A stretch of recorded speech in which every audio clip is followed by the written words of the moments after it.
Hello, Morongo Basin, and listeners around the world online at Z107.7fm.com.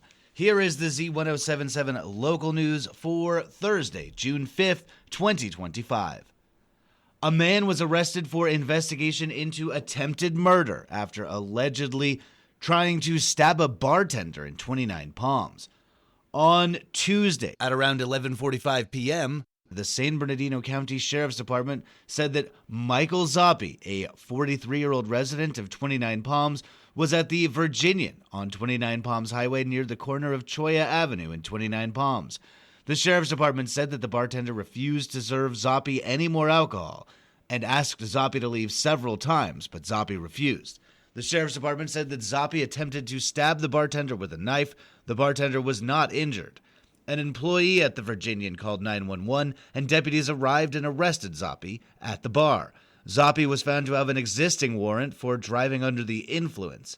Michael Zoppi was arrested on suspicion of attempted murder and outstanding warrants and is being held at the West Valley Detention Center on $1,750,000 bail.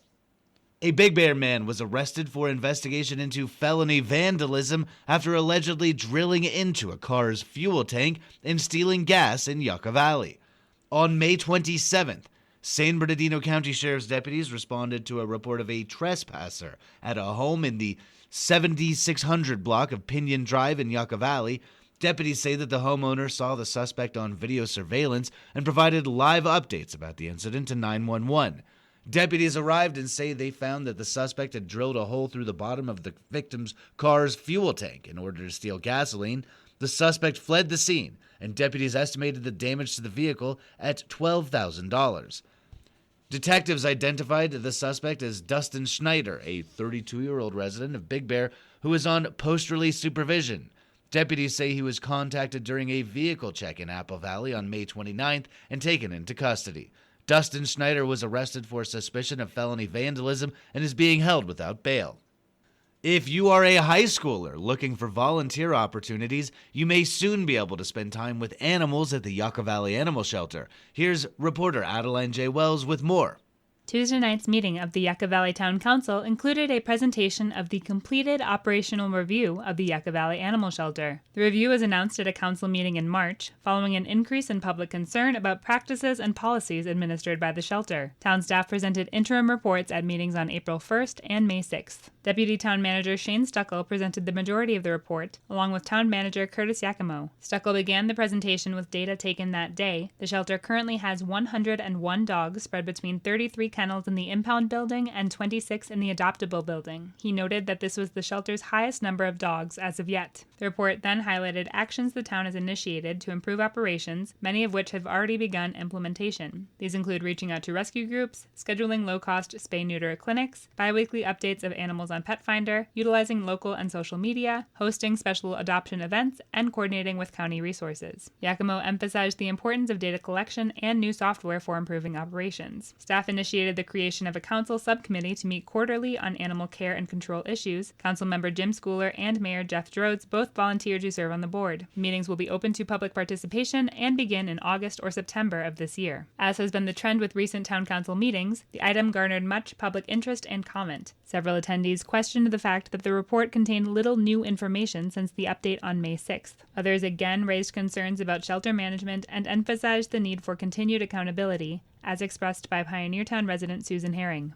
We appreciate your input and your feedback on that. And as Curtis indicated, this is the start of the review.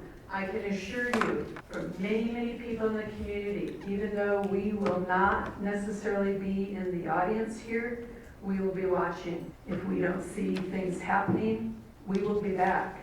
Human Resources and Risk Manager Deborah Bradenbach-Sterling then presented the council with a review of the town's administrative volunteer policy as it would apply to a volunteer program at the shelter. Bradenbach-Sterling explained that town staff had surveyed over 10 shelters in the Inland Empire region, the vast majority of which conduct background checks for volunteers. The two that did not were the Palms and Paws shelter in 29 Palms and the Joshua Tree No-Kill shelter. Town staff recommended that the council implement the policy with background checks and a minimum age of 18 for volunteers. This item also had over 10 public comments, the majority of which were critical of background checks and the minimum age requirement of 18. Attendees noted that children as young as 7th grade can volunteer in other town areas, such as on the Youth Commission, and that educating youth earlier about the importance of spay-neuter programs and microchipping will help foster responsible future pet owners. The council voted to approve the requirement of background checks, but reduced the age requirement to 16 with parental or guardian consent. All members seemed open to allowing younger volunteers with adult supervision in the future. The program is expected to roll out in mid-July or August.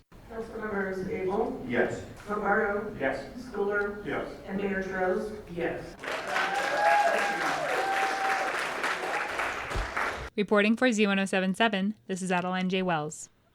The Morongo Basin Healthcare District Board of Directors meets in regular session today, during which they will receive presentations on the Desert Care Network and the fiscal year 2025-2026 budgets.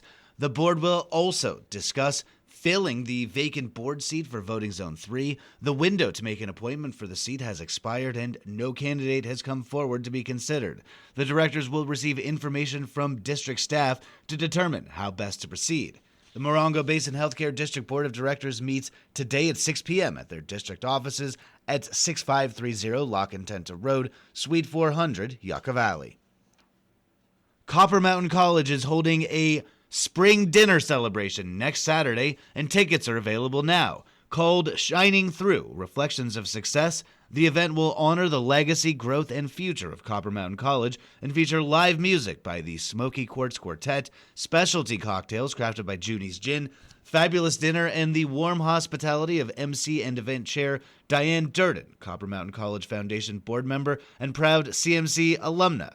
The event will also highlight the achievements of featured alumni Crystal Avila and Gloria Vasquez. Tickets are available right now and on sale until Monday. You can find them at a link in this story at Z107.7fm.com. If you're attending Copper Mountain Community College in the fall 2025 semester, scholarship applications are still being accepted, but you only have until the end of the month to see if you qualify. Online news editor Robert Hayden joins us with more on the academic aid available for CMC College students. Over 25 individual scholarships can be applied to using a single application. There are scholarships available in social sciences, business and accounting, EMT, STEM work, criminal justice, and general studies, just to name a few. A college-wide committee reviews the applications and announces scholarship recipients by August 31st. Copper Mountain Community College has made an incredibly easy webpage to see what scholarships are available and the requirements for each. The page also includes tips for applications, such as types of references you should seek out and some things not to do. Potential scholarship recipients must be enrolled in classes at CMC by the fall of the upcoming school year. The scholarship is only applied to the academic year it's awarded, and if you don't attend in fall or spring, that portion of your scholarship is forfeited. The application is available online, and the deadline to apply for any of the scholarships is June 30th. For more information, you can visit cmccd.edu/admissions/scholarships, or you can visit this story on our website for links to everything mentioned here. That's at Z107.7fm.com. Reporting for Z107.7 News, I'm Robert Hayden. And finally, there are two similarly named nonprofits in the Morongo Basin. Reach Out Morongo Basin runs the Senior Center in 29 Palms and has provided services to the elderly and disabled in the Morongo Basin communities for 2 decades. Reach Out, with offices in Yucca Valley, has operated countywide for 60 years, with community health initiatives, education, and creating safe and innovative communities.